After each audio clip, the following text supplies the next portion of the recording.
Shalom, selamat pagi. Sate pagi hari ini bertemakan semoga rumah tangga ini selamat. Karya Pendeta Dr. Andar Ismail dari seri buku Selamat Berbakti terbitan BPK Gunung Mulia. Kedua mempelai duduk tenang, namun wajah mereka tampak tegak. Mereka menunduk dalam kebaktian, namun mereka sibuk dengan 1001 macam urusan. Bahkan nafas mereka terengah-engah.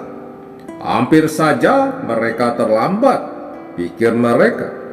Tadi urusan menata rambut menjadi kacau karena listrik tiba-tiba padam. Lalu penata rias wajah ternyata ketinggalan botol foundationnya. Lebih gawat lagi, gaun pengantin terlalu sempit pinggangnya. Padahal minggu lalu ketika dicoba sudah pas. Aduh, sampai bingung. Lalu ada lagi persoalan lain. Pada saat akan berangkat ke gereja, ada telepon yang mengabarkan bahwa keponakan yang akan bertugas menerima dan mengangkut hadiah mendadak sakit demam. Nah, siapa yang akan mengurus hadiah-hadiah itu? Soalnya ada saja tamu yang bandel memberi hadiah berbentuk barang, padahal di kartu undangan sudah dicetak. Tanpa mengurangi rasa hormat, mohon tanda kasih diberikan bukan dalam bentuk cindera mata. Aduh, pikiran jadi bingung. Di tempat pesta, apa cateringnya sudah beres? Nah, MC-nya lupa dikonfirmasi. Bagaimana kalau dia lupa? Kok sekarang jadi mendung? Bagaimana kalau hujan? Nanti nggak ada tamu yang datang. Aduh, senewan deh mikirin urusan begini banyak. Memang semua urusan itu penting, namun sayang sekali jika ibadah pernikahan menjadi terganggu akibat urusan-urusan itu.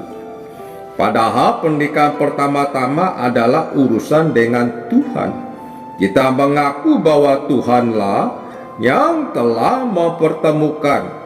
Kita mengaku bahwa Tuhan telah menumbuhkan rasa tertarik dan rasa cinta.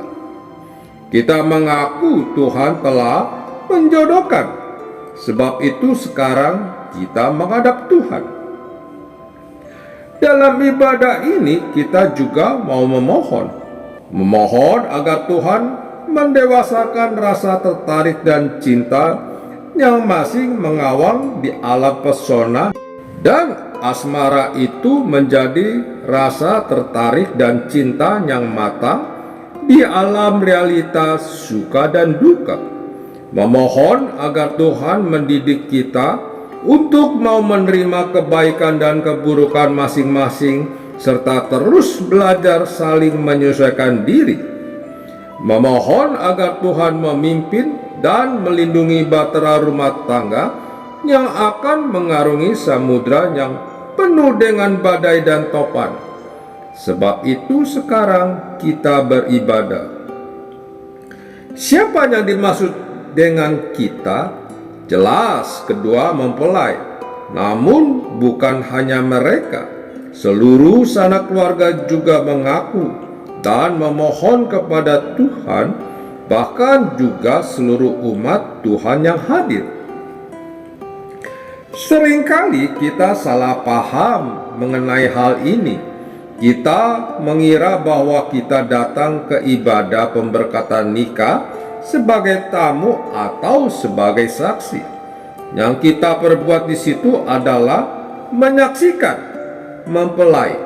Padahal kita hadir di situ untuk beribadah. Kita turut mengaku dan turut memohon bersama kedua mempelai. Ibadah pernikahan pun bukan sekadar sebuah upacara. Sayang sekali kalau ibadah pernikahan merosot suasananya menjadi upacara, entah itu suasana kaku seperti upacara catatan sipil atau suasana kocak seperti upacara potong kue pengantin.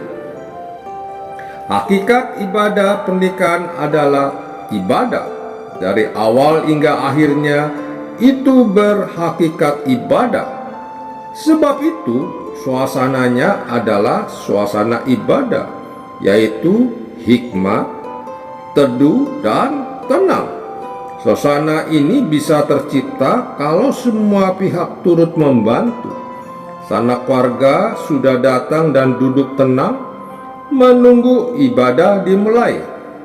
Anak-anak kecil diberitahu terlebih dahulu dari rumah tentang apa yang akan terjadi dan bahwa mereka diminta untuk tidak berjalan kian kemari. Mempelai sudah mempelajari liturgi dengan baik. Juru potret yang tidak menyita perhatian. Pokoknya semua pihak bisa turut membantu menciptakan suasana hikmat dan agung. Tentu saja pihak yang paling menentukan suasana ibadah adalah pendetanya sendiri. Persiapan yang teliti merupakan faktor penentu. Setiap kata yang akan diucapkan sebaiknya ditulis lengkap sampai ke koma dan titik, termasuk doa, khotbah, dan seluruh bagian liturgi. Faktor lain adalah lamanya ibadah. Sebenarnya ibadah pemberkatan dan peneguhan nikah cukup berlangsung sekitar 40 menit.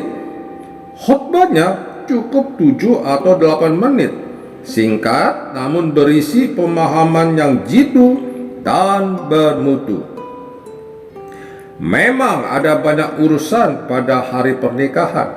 Kartu undangan, rias wajah, gaun pengantin, jas mempelai, foto liputan, foto studio, paket tangan, gaun pengantin, mobil berhias, cincin, sarung tangan, album, dekorasi, MC, musik, catering, buku tamu, kue 3 tingkat, bulan madu, ranjang romantis, dan banyak urusan lain. Tetapi hari pernikahan bukan hanya hari sibuk yang membuat kita gugup, melainkan terutama hari ibadah yang terjadi hanya sekali seumur hidup. Rumah tangga bukan berdiri berdasarkan tumpukan aksesoris pesta nikah, melainkan atas dasar anugerah Tuhan. Sesibuk-sibuknya kita membangun rumah, siap-siaplah usaha itu kalau pimpinan Tuhan tidak menyertainya. Seperti pengakuan pemazmur, jikalau bukan Tuhan yang membangun rumah, sia-sialah usaha orang yang membangunnya. Segala urusan lain memang penting, namun yang lebih penting lagi adalah mengawali rumah tangga ini dengan pengakuan bahwa Tuhanlah yang membangun rumah tangga ini, dan dengan pertolongan kiranya Tuhanlah yang selanjutnya akan memimpin rumah tangga ini.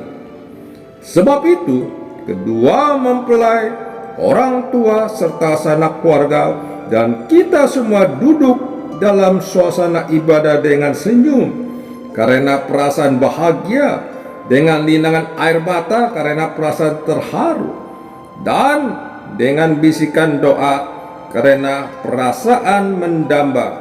Semoga rumah tangga ini selamat. Amin. Mari kita berdoa. Bapa Surgawi, kami bersyukur pada pagi hari ini kami dapat merenung firman-Mu tentang ibadah pernikahan. Biarlah kami selalu mempelajari dengan hikmat. Amin.